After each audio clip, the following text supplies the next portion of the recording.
My name is Cassandra, and at 32, I thought I had escaped the family drama by building my successful accounting career in Boston. My parents have always favored my younger brother, but I never expected them to cross this line. When they invited me to their Hawaii vacation, with the condition that I pay my entire way while covering my unemployed brother's expenses, I politely declined. Then my phone buzzed with bank notifications. They had charged my credit card for everyone's flights, hotels, and spa packages. What happened next changed everything. If you're watching this story, drop a comment letting me know where you're from and hit that subscribe button. Trust me, you'll want to see how this family vacation nightmare ends. Growing up in my household meant one unspoken rule: I had to work twice as hard to receive half the recognition my brother got. From the very beginning, the difference in how my parents treated us was painfully obvious, but as a child, I didn't have the vocabulary to describe what was happening. I just knew something felt unfair. My earliest memory of this disparity was my 10th birthday. I had asked for a bicycle for months, dropping hints and even cutting out pictures from catalogs. When the day came, I received a second-hand bike from our neighbor's daughter. It was functional but had chipped paint and squeaky brakes. I forced a smile and thanked my parents, trying to hide my disappointment. Just 6 months later, on my brother Jason's birthday, he unwrapped a brand new mountain bike with all the accessories. When I questioned the difference, my mother simply said, "Jason is a boy. He needs a sturdy bike for adventures." This pattern continued throughout our childhood. When I needed braces, my parents complained about the cost for months and made me get a weekend job at 14 to contribute to my orthodontic care. 3 years later, Jason got top-of-the-line braces without a single comment about the expense. High school graduation marked another pivotal moment. I had worked hard for a partial scholarship to a state university, maintained a 4.0 GPA, and participated in numerous extracurricular activities. My graduation gift was a card with $200. Jason, who barely graduated with a 2.5 GPA and no extracurriculars, received a car.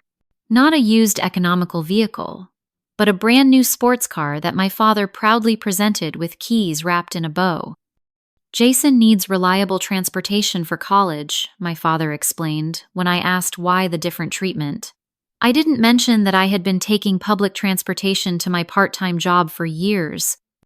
Now at 32, I've built a life for myself despite the constant emotional hurdles placed by my family. I worked my way through college, often juggling 2 jobs while maintaining my grades. I graduated with honors in accounting and landed an entry-level position at a prestigious firm in Boston. Over the past decade, I've climbed the corporate ladder through determination and countless late nights, eventually becoming a senior accountant with a comfortable salary and respected position. Meanwhile, Jason, now 28, has drifted from job to job, never lasting more than 6 months in any position. He's been fired for tardiness, poor performance, and in one case taking company property. After each termination, he returns to our parents' home where they welcome him with open arms and financial support.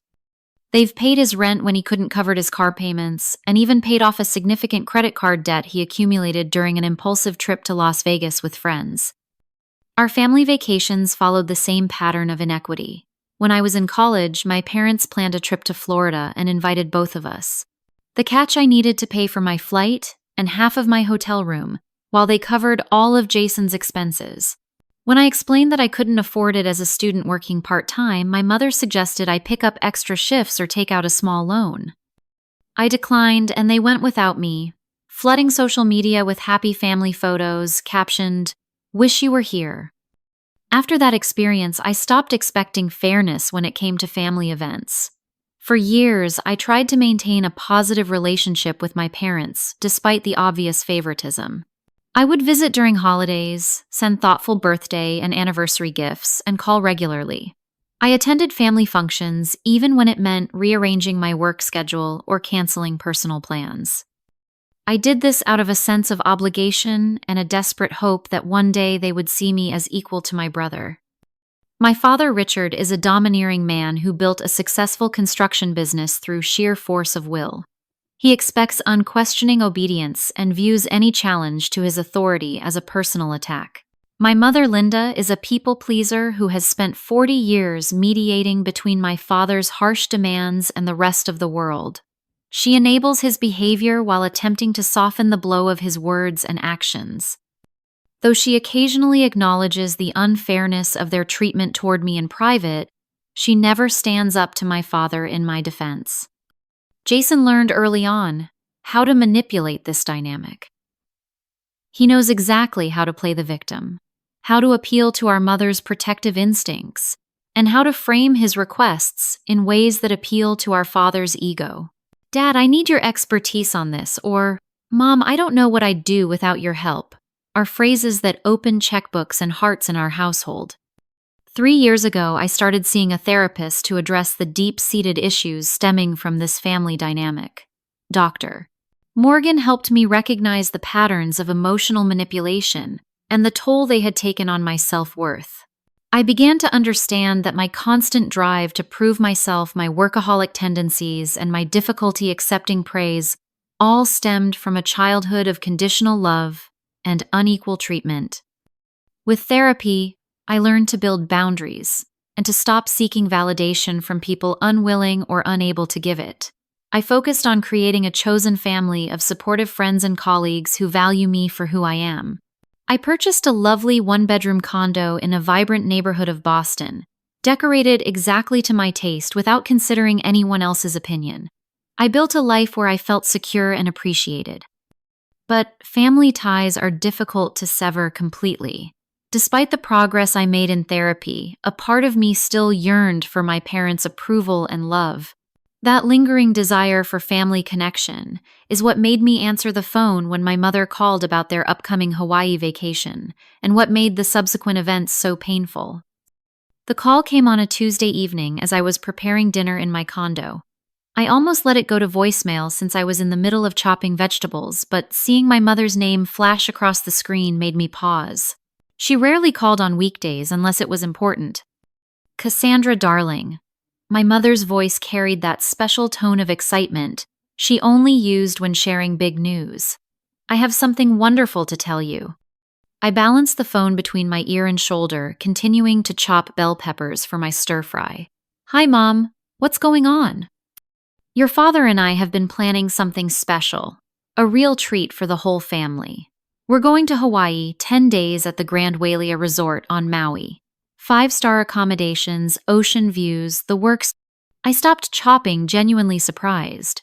My parents typically vacationed at familiar destinations on the East Coast or took cruises. Hawaii was ambitious and unexpected. "Wow, that sounds amazing," I replied, trying to match her enthusiasm while wondering why she was telling me. Family vacations had become a sore spot over the years. "It's going to be absolutely perfect," she continued. "The resort has 5 swimming pools, a spa, water slides, and it's right on the beach. We've already booked helicopter tours, a sunset dinner, cruise, and tickets to an authentic luau. We want this to be a special family reunion trip." My heart lifted slightly at the inclusion of family reunion. Was this an olive branch? After years of therapy and establishing boundaries, were they finally recognizing me as an equal part of the family? "That sounds wonderful, Mom. When are you planning this trip?" I asked, allowing myself to feel a glimmer of hope. 3 weeks from now. We got an incredible deal, but we had to book quickly. Jason's already confirmed he can make it. We really want you there too, Cassandra. It wouldn't be the same without our whole family together. I was genuinely touched. Maybe things were changing. Maybe the work I'd done to establish healthier boundaries had made an impact. Maybe they finally saw me as an adult worthy of inclusion. "That's really nice of you to include me, Mom. I think I might be able to get the time off work with 3 weeks' notice. My team just finished a big project, so the timing could work." "Oh, that's wonderful news. Your father will be so pleased. He's right here, actually. Let me put him on." There was a rustling sound as the phone changed hands. My father's gruff voice replaced my mother's cheerful one. "Cassandra, your mother tells me you're interested in joining us in Hawaii." "Hi, Dad. Yes, it sounds like an amazing trip. I'd love to be included in the family vacation." "Well, here's the thing," he said, his tone shifting to what I recognized as his business voice. Since you're doing so well with your fancy accounting job in Boston, you'll need to cover your own expenses. The flights are running about $1,500 round trip, and your share of the resort will be about $400 per night for 10 nights. Then there are the excursions, meals, and incidentals. You're looking at about $10,000 total. The sudden shift felt like a bucket of cold water. I gripped the counter to steady myself. Oh, I see. And is everyone covering their own expenses, I asked already, knowing the answer. Jason's going through a rough patch right now. You know he lost his job at the tech company 3 months ago. Your mother and I are covering his portion since he can't afford it. But you're doing well financially, so we expect you to pay your way. I took a deep breath, feeling the familiar sting of unequal treatment. Dad, that doesn't seem fair. Why am I the only one expected to pay my own way? Fair. What's not fair about it? You make good money. Jason doesn't have a job right now. It's completely fair based on your different situations. But that's not how family vacations work, I argued. Either everyone pays their own way or it's treated as a family gift. You can't invite one child for free and make the other pay full price. Don't tell me how family vacations work, my father snapped. This is our trip and we make the rules. If you want to come, these are the terms. If not, we'll go without you.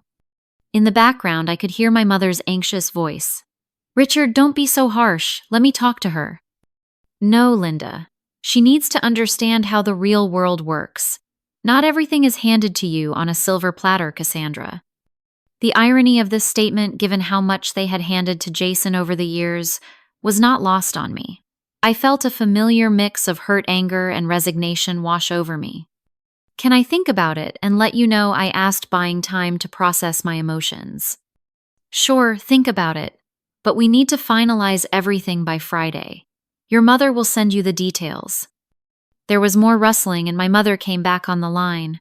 Cassandra, please don't be upset. You know how your father can be.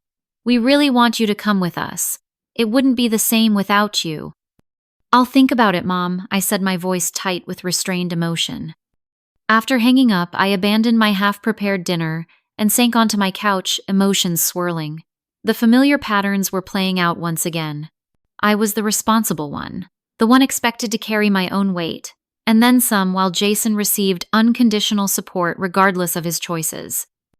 That evening, I received a detailed email from my mother with links to the resort flight information and a breakdown of expected costs. The total came to just over $9,000, not including shopping or additional activities I might want to do.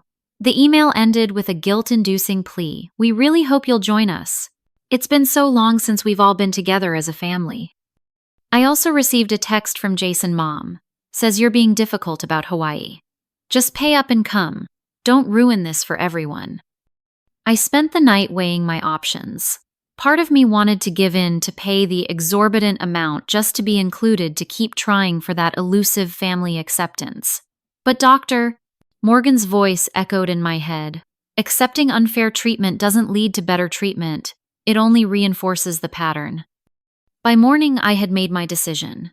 I called my mother knowing she would answer rather than my father at this hour. Mom, I've thought about the Hawaii trip and I'm going to decline. The cost is too high for me right now, and frankly, I don't think it's fair that I'm the only one expected to pay. Oh, Cassandra, my mother sighed. I was afraid you'd say that. Your father will be so disappointed. I'm disappointed too, Mom. I would have loved to join a true family vacation where everyone is treated equally. But Jason can't afford it right now. I understand that, but there are other solutions. You could have asked me to contribute what I can afford or asked Jason to contribute in non-financial ways. Instead, you created an all-or-nothing situation where I'm the only one expected to pay full price. Well, when you put it that way, my mother started, then trailed off. I'll tell your father, but he won't be happy. I understand. I love you, Mom, but I need to respect myself too. My father called an hour later, his voice stern and accusatory. So you're choosing not to be part of this family event. Your mother is upset. Dad, I'm choosing not to participate in an arrangement where I'm treated differently than my brother. If the invitation had been extended equally to both of us, I would have gladly accepted. This is typical of you, Cassandra. Always making everything more complicated than it needs to be. A simple yes or no would have sufficed. The answer is no thank you, I said firmly. I hope you all enjoy Hawaii. He hung up without saying goodbye. Over the next few days, I received multiple texts from both my parents and Jason, ranging from guilt-tripping to outright accusations of selfishness. I responded politely but firmly maintaining my boundary. By the weekend, the messages stopped and I assumed the matter was closed. They would go to Hawaii without me, as had happened with so many family events before. Little did I know that declining this invitation would set off a chain of events that would ultimately transform my relationship with my family forever. 1 week after declining the Hawaii invitation, I was at work reviewing quarterly tax projections when my phone buzzed with a bank notification. I ignored it, initially focused on finishing my task before a client meeting. When 3 more notifications came in rapid succession, I finally checked my phone. My stomach dropped as I read the alerts. Chase credit card purchase authorized at Hawaiian Airlines, $6,425.5. Oh, Chase credit card purchase authorized at Grand Wailea Resort, $8,950.00. Chase credit card purchase authorized at Maui Luxury. Spa packages, 1,600 action on 00. I quickly opened my banking app, hands shaking. There they were. 3 massive charges to my credit card, totaling over $17,000. For a moment, I thought my card had been compromised by identity thieves. Then, a sickening realization washed over me. These weren't random charges. They were for flights, hotel, and activities in Hawaii. For my family's vacation. My mind raced back to Christmas last year when I had used my credit card to purchase online gifts for my parents. My mother had asked me to show her how to navigate a particular website for future reference, and I had logged in on her computer. I must not have logged out properly, or perhaps she had watched me enter my information. Either way, someone had my credit card details and was using them without permission. I scrolled through the charges in disbelief. 4 round-trip tickets to Hawaii, not 3. They had planned for me to join them all along. A hotel booking for 2 rooms for 10 nights. Spa packages, tour reservations, and a rental car, all charged to my card without my knowledge or consent. With trembling fingers, I called my mother. No answer. I called my father. Straight to voicemail. I texted both of them. Did you charge your Hawaii vacation to my credit card? Please call me immediately. While waiting for a response, I called Jason, who picked up on the 3rd ring. What he answered sounding annoyed. Jason, did you know Mom and Dad charged their entire Hawaii trip to my credit card? There was a pause, then a sigh. Oh, they went ahead with that plan. I told them it wasn't a good idea. You knew about this. My voice rose in shock. And you didn't warn me. Look, they figured since you refused to pay your own way, this was how you could contribute to the family. Dad said you owe them for all they've done for you over the years anyway. I was speechless for a moment, trying to process the breathtaking entitlement behind this reasoning. Jason, that's credit card fraud. It's literally a crime. They had no right to use my card without permission, especially after I explicitly declined to go on this trip. Don't be so dramatic. It's family, not fraud. Besides, you can afford it with your big-shot job. Just consider it a gift.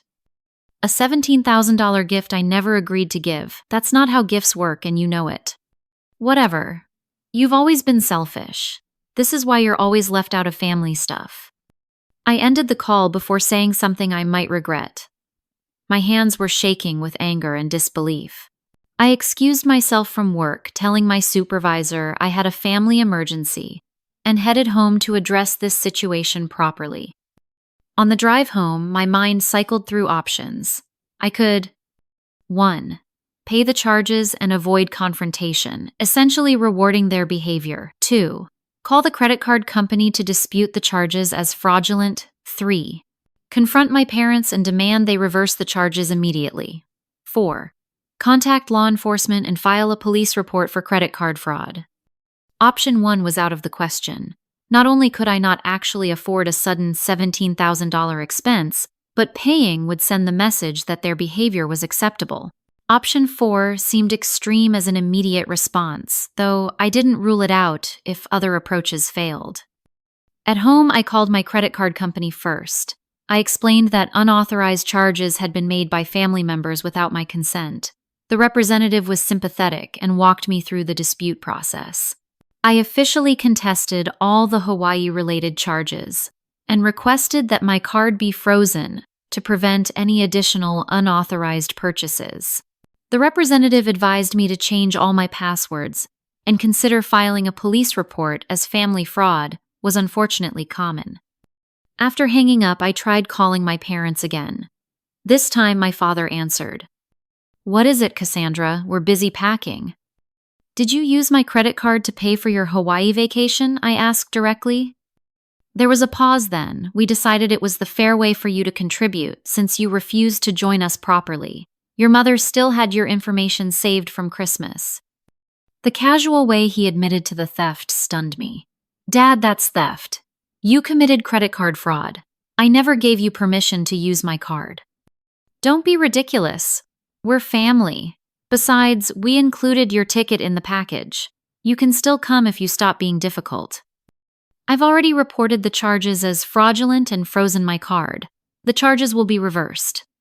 There was a moment of silence then, an explosion of anger.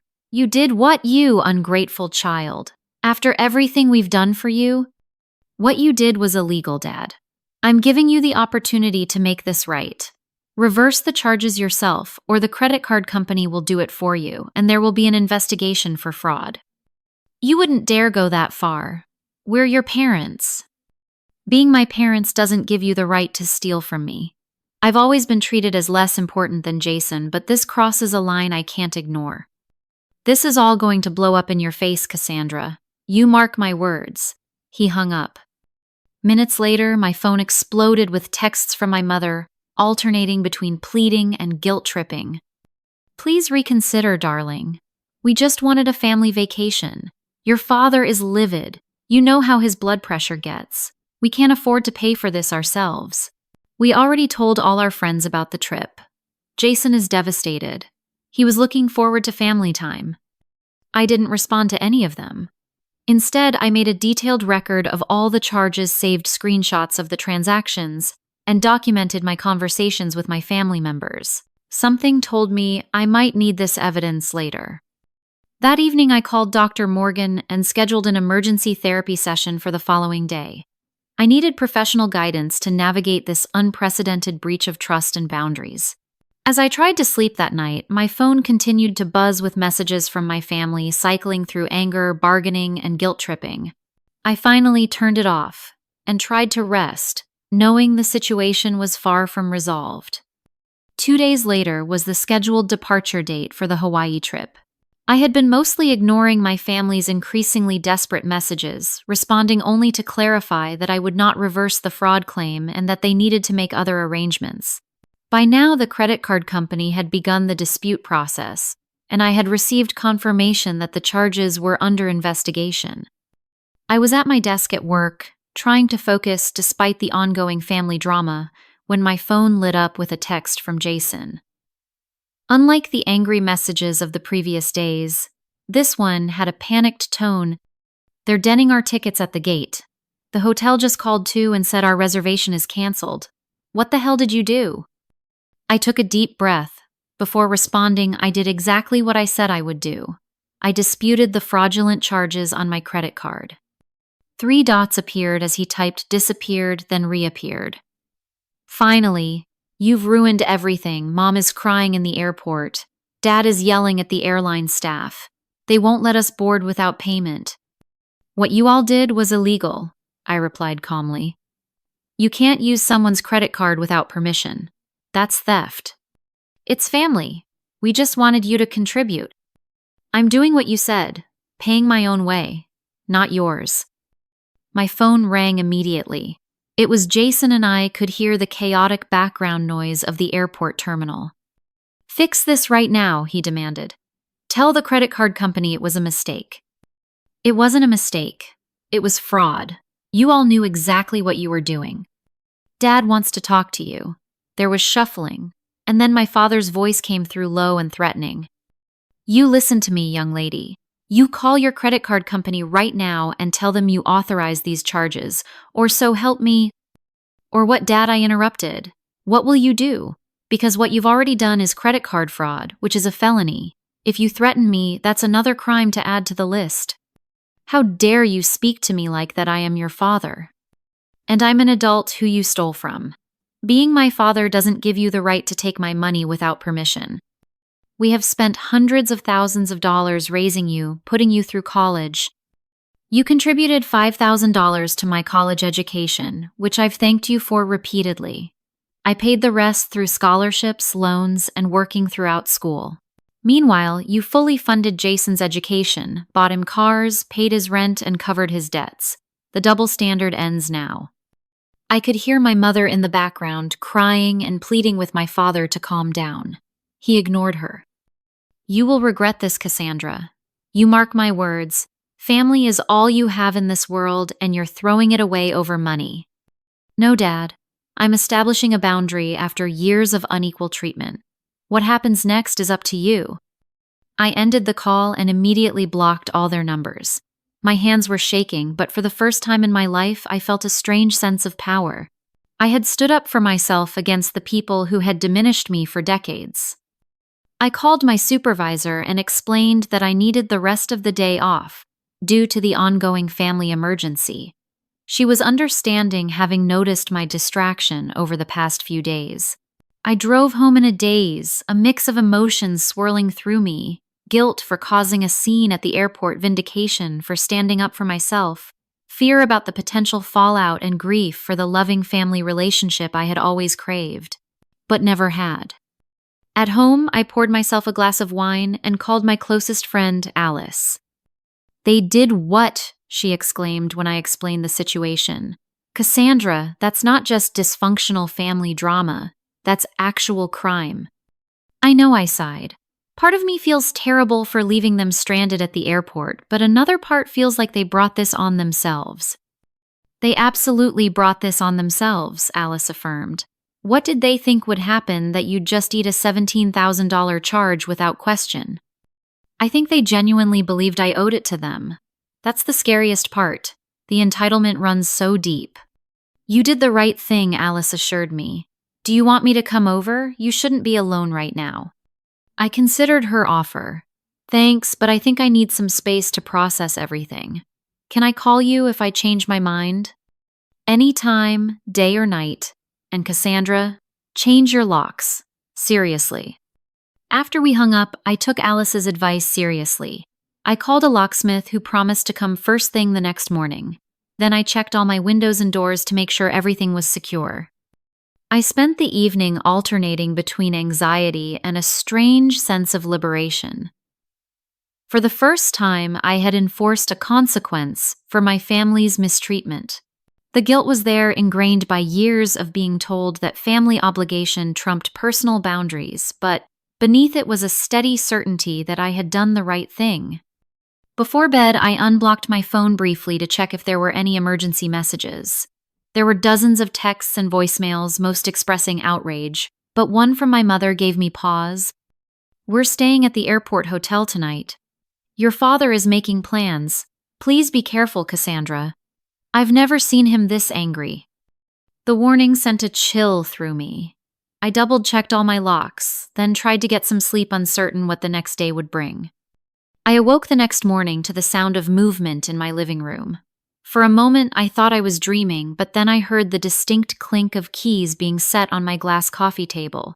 Fully alert now, I reached for my phone and quietly dialed 911, keeping my finger over the call button. Carefully, I slipped out of bed and crept to my bedroom door, which was slightly ajar. Through the crack, I could see 3 figures moving around my living room: my father, mother, and Jason. My father was rifling through the papers on my desk while my mother stood nervously by the door. Jason was examining the framed photos on my wall. Where would she keep her financial documents? My father muttered. We need to find her credit card statements.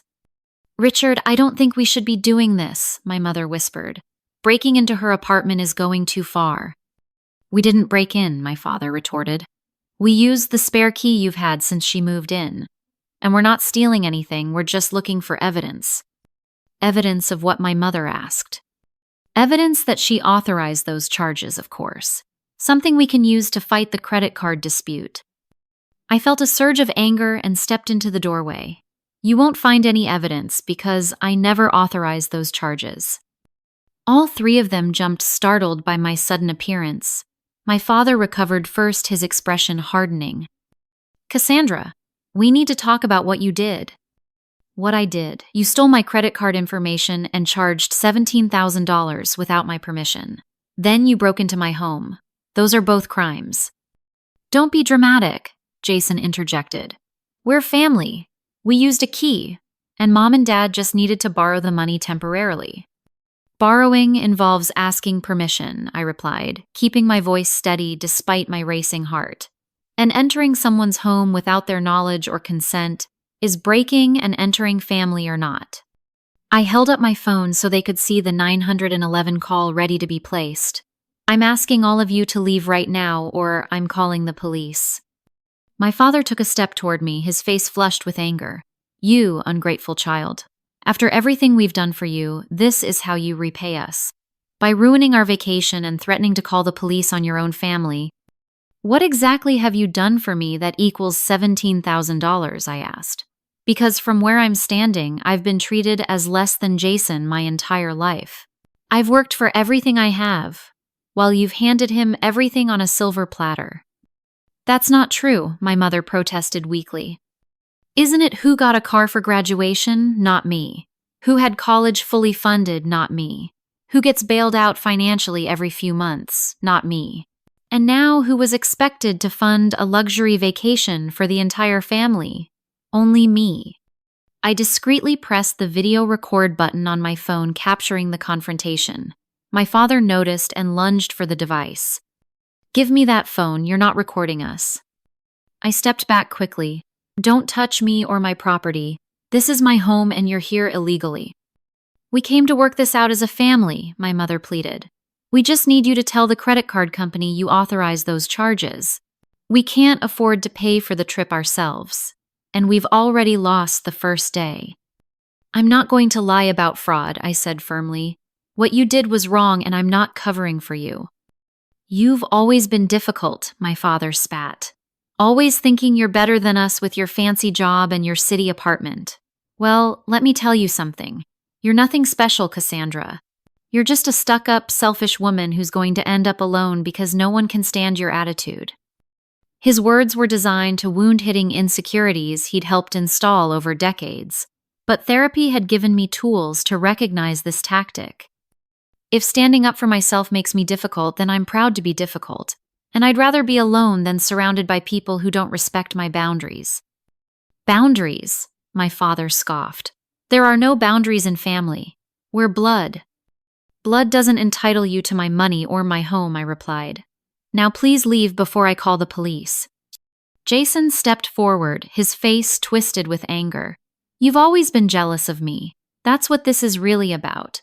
You're punishing all of us because Mom and Dad love me more. The raw admission of what I'd felt my entire life coming from Jason's own mouth momentarily stunned me. He seemed to realize what he'd said and backtracked. I didn't mean it like that. Yes, you did, I said quietly. And you're right. They have always loved you more, or at least shown it more. But this isn't about jealousy. It's about respect and legal boundaries. My father's face had turned an alarming shade of red. You think you're so perfect. Let's see how perfect your boss thinks you are when I tell him about that incident in college. He was referring to a party where I'd been falsely accused of cheating on an exam. I'd been cleared of all charges after an investigation, but my father had always chosen to believe I was guilty and had somehow gotten away with it. Go ahead, I said, surprising myself with my calmness. That accusation was proven false 15 years ago. I have the documentation clearing my name. All you'll do is make yourself look foolish and vindictive. My father seemed taken aback by my lack of fear. He'd used this threat to control me for years, and now it had lost its power. This isn't over, he threatened. If you go through with this fraud claim, you're no longer part of this family. If being part of this family requires me to accept theft and invasion of my home, then maybe I'm better off without it. Jason suddenly lunged for my phone, trying to grab it from my hand. I jerked back, but he caught my wrist, twisting painfully. "Give me the phone. You're not showing that video to anyone." "Let go of me," I shouted, trying to pull away. My mother screamed, "Jason, stop it right now." In the struggle, I managed to press the call button on the 911 screen. The dispatcher's voice came through clearly. 911, what's your emergency?" Everyone froze. I raised the phone to my ear, maintaining eye contact with my family. "This is Cassandra Andrews at 247 Marlborough Street, Apartment 3B. There are intruders in my home who entered without permission and are refusing to leave. One of them just physically assaulted me trying to take my phone. I need police assistance immediately." "Officers are on their way, ma'am. Are you in a safe location?" "I'm still in the apartment with them. They're my estranged family members who had a key without my knowledge." My father's face drained of color as he realized the seriousness of the situation. "You're having us arrested, your own family. I asked you to leave peacefully. You refused, and then Jason assaulted me. What did you expect would happen?" "We're leaving," my mother said quickly, tugging at my father's arm. "Richard, Jason, let's go right now before the police arrive." "This isn't over," my father threatened again as my mother dragged him toward the door. "You'll regret this, Cassandra." Jason gave me one last venomous look before following them. As they reached the door, I called out, "Leave my spare key on the table." My mother hesitated, then placed the key on the entryway table before hurrying out after my father and brother. I locked the door behind them and leaned against it, shaking with adrenaline and emotion. "Ma'am, are you still there?" the dispatcher asked through the phone. "Yes," I answered, my voice quavering. "They've left, but I'd still like the police to come. I need to file a report about what happened here today and about the credit card fraud they committed. Officers should be there in about 5 minutes. Would you like to stay on the line until they arrive?" "Yes, please," I said, sliding down to sit on the floor, my back against the door as if my body could prevent their return. "Yes, I'd like that very much." The police arrived promptly, 2 officers who took my statement with professional courtesy. I showed them the video I had recorded of the confrontation, explained about the credit card fraud, and provided documentation of the disputed charges. They noted the red marks on my wrist, where Jason had grabbed me, and took photographs for their report. "Do you want to press charges for the assault and breaking and entering?" the female officer asked gently. I hesitated, the lifetime of conditioning to protect my family warring with my need for justice and security. I need to think about that. But I definitely want this incident documented, and I want to pursue the credit card fraud case. "That's understandable," she replied. "Credit card fraud is handled by our Financial Crimes Division. They'll be in touch within 48 hours. In the meantime, we strongly recommend you change your locks today." "The locksmith is coming this morning," I assured them. "Good. And consider getting a security system, or at least a camera for your door. Family disputes can escalate unpredictably." After they left, the locksmith arrived and changed all my locks. I also ordered a video doorbell system for additional security. By noon, my home was physically secure, but my emotional state remained fragile. I called Dr. Morgan and was grateful when she offered to see me that afternoon. In her calm office, surrounded by soft lighting and comfortable furniture, I recounted the events of the past few days. "You've been through a significant trauma," Dr. Morgan observed when I finished. "Not just the recent events, but the lifetime of emotional manipulation that preceded them." "I feel both terrible and vindicated," I admitted. "Part of me wonders if I went too far having them nearly arrested. They're still my family." "Being family doesn't give someone the right to steal from you or invade your home," Dr. Morgan reminded me. "You set a reasonable boundary, and they not only crossed it, but responded with escalating violations. Your reaction was proportionate to their actions." "What do I do now?" I asked, feeling lost. "Do I press charges? Do I cut contact completely?" "Those are significant decisions that you don't need to make immediately," she assured me. What's most important right now is your safety and emotional well-being. Let's focus on immediate steps to secure both. We developed a plan. Maintain the no-contact period for at least 2 weeks to allow emotions to cool. Continue with therapy sessions twice weekly during this crisis period. Connect with supportive friends for social interaction and consult with a lawyer about my legal options.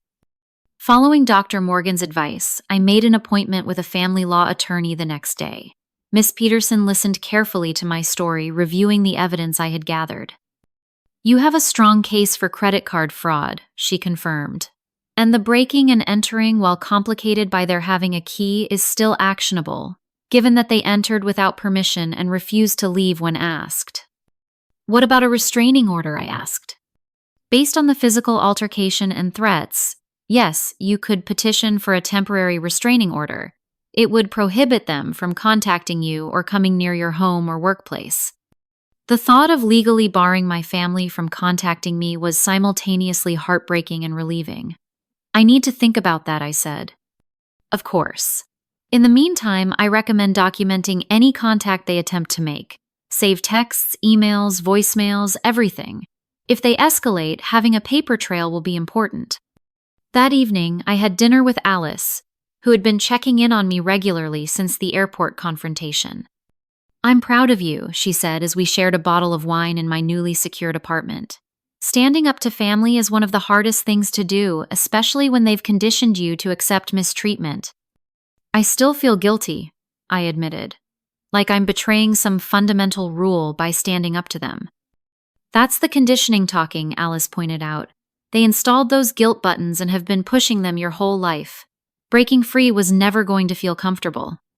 Over the next few days, messages began arriving from extended family members. My Aunt Susan, my father's sister, called to express her shock at what had happened. I always knew Richard favored Jason, but I had no idea things had gotten this bad, she said. For what it's worth, I think you did the right thing, standing up for yourself. My cousin Mark sent a supportive text.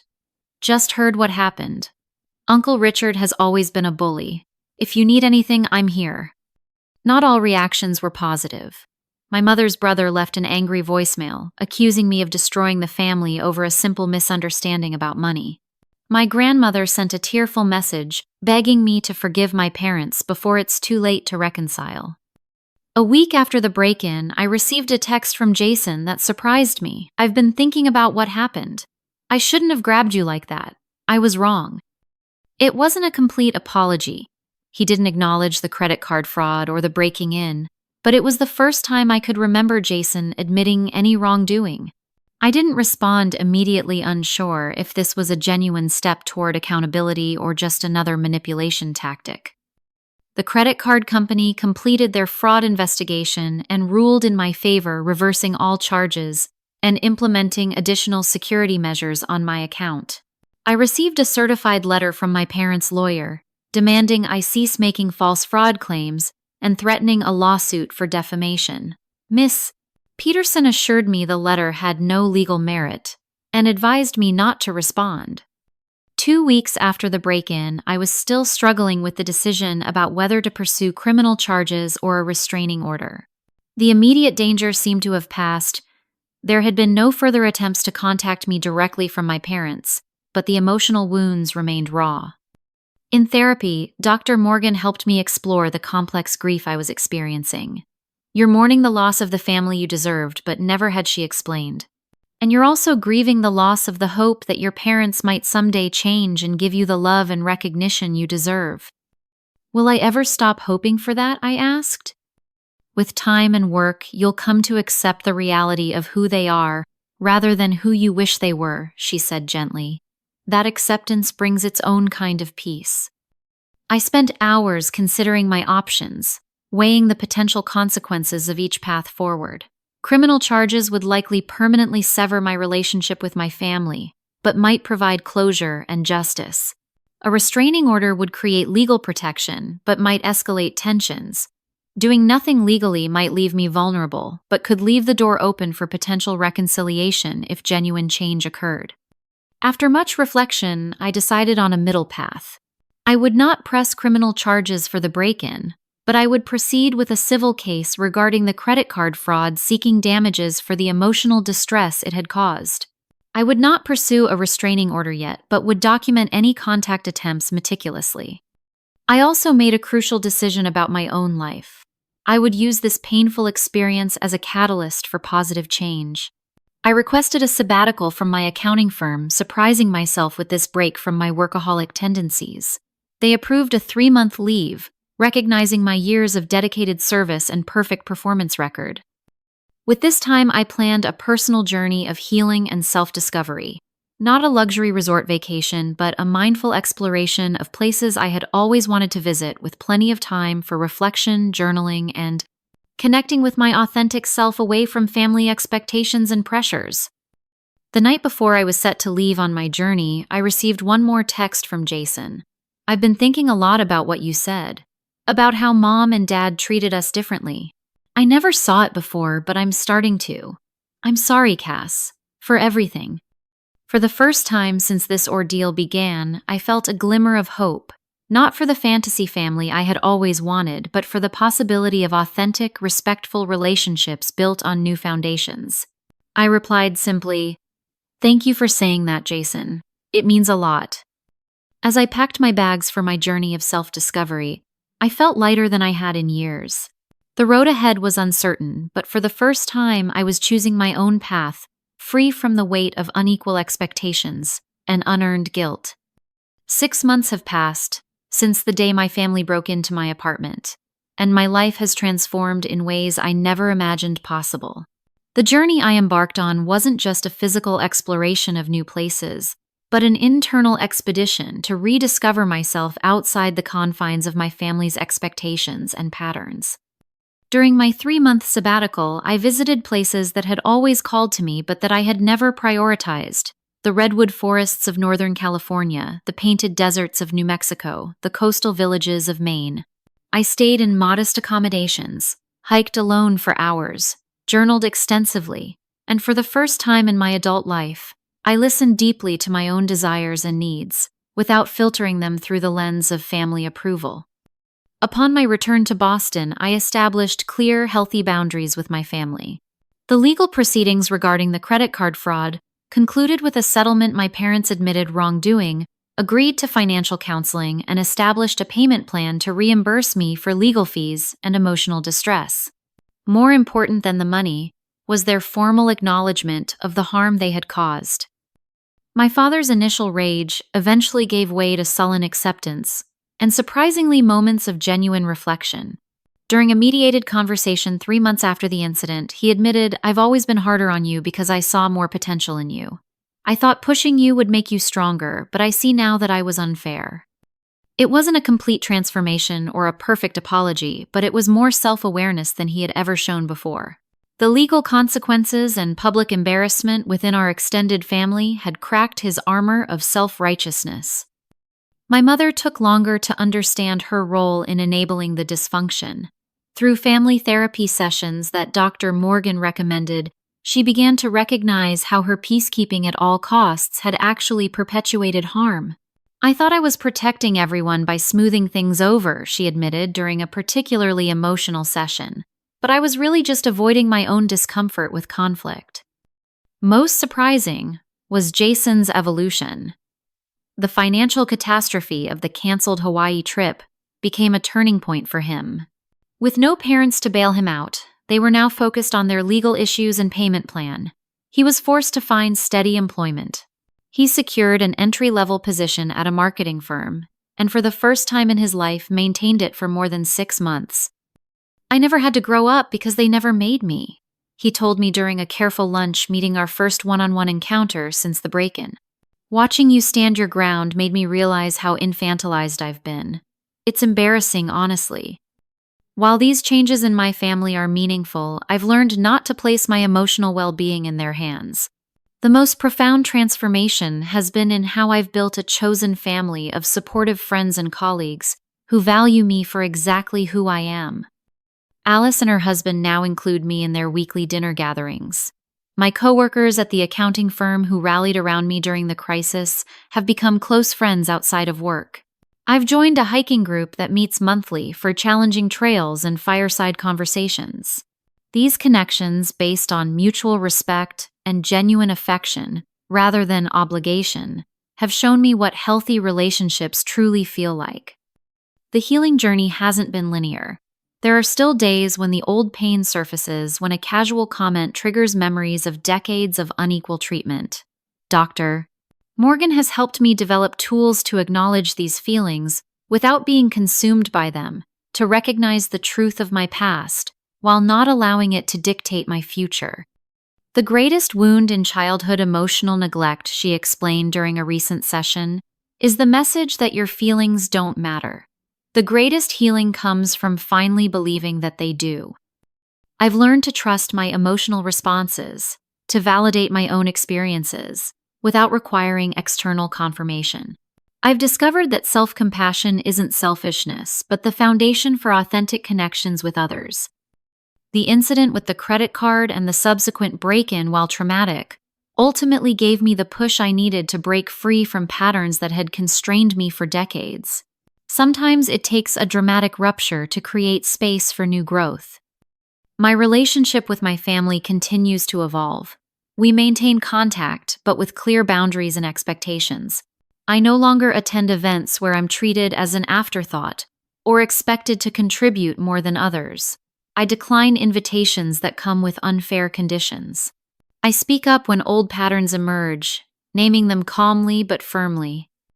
Sometimes my boundaries are respected, sometimes they're tested, but the difference now is that I no longer question my right to have them. The guilt that once would have consumed me has been replaced by a steady certainty that protecting my well-being is not just acceptable but necessary. Perhaps the most unexpected outcome of this painful chapter is my newfound tradition of solo journeys. Every few months, I take a long weekend to explore somewhere new, to spend time in my own company without distractions or obligations. These small adventures have become sacred time for reflection and renewal, a reminder that I am complete and worthy on my own. The Hawaii vacation my family planned never happened, but I recently returned from a week in Maui, a trip I planned and paid for myself on my own terms. As I stood on the black sand beach watching the sunrise, I felt a profound sense of peace wash over me. The journey to this moment had been difficult, but standing there wholly myself and free from the weight of unequal expectations, I knew it had been worth every painful step. Sometimes the greatest act of love we can offer ourselves is the courage to say no to those who cannot see our worth. Sometimes the family we need isn't the one we're born into, but the one we create through conscious choice and mutual respect.